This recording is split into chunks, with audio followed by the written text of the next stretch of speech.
Well, I was a former small business owner. My company at one point had about 60 employees, I think, at our peak. As far as what I can add, first of all, I understand firsthand the tax burden that is on our companies here in Arizona.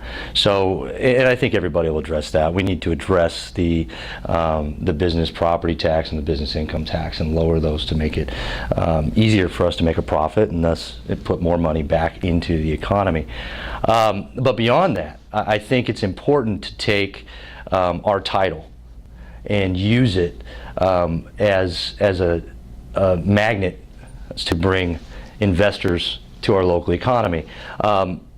It's not just about going down to the state capitol and voting. I mean, that's a big part of it and being a part of that process.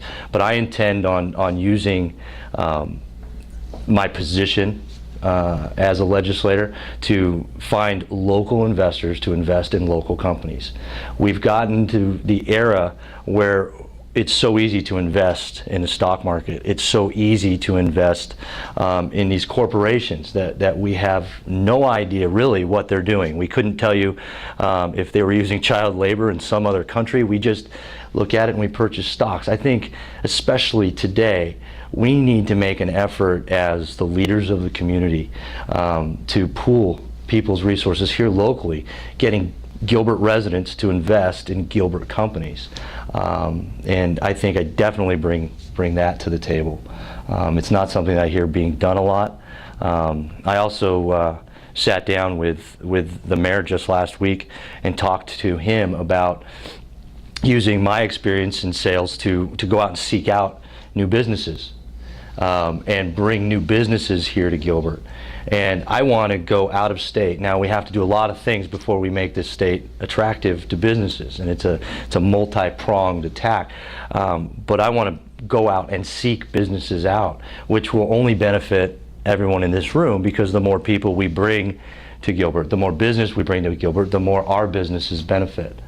So you're talking about making like a financial pool, a local financial pool? Whether it's a pool, I would love to see that, or whether it's just making the opportunity to the individual known that, you know, I have money I want to invest. I can put it in the stock market, or I can invest in a local company that I can go to and I can visit, and I can purchase items from that company. We've gotten away from that.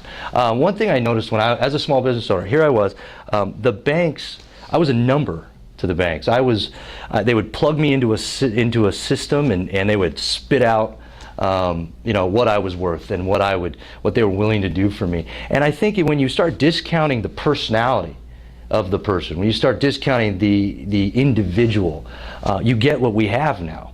You get what we have now, where if I know that Joe is a good, diligent person, well, then I should invest in Joe's company. And I'd like to see that happen. So would I like to see pooling resources? Absolutely. But I would also like just to get the message out there, hey, invest in Gilbert. This is your home. This is your community. Forget investing in companies somewhere else in the world. Look at where it's gotten us at this point. I mean, this is a real, I think, as much negative is going on, it's a real opportunity. We're in a historic moment where we can do a lot of things, kind of shifting the thought process, if we as leaders are willing to step out and lead.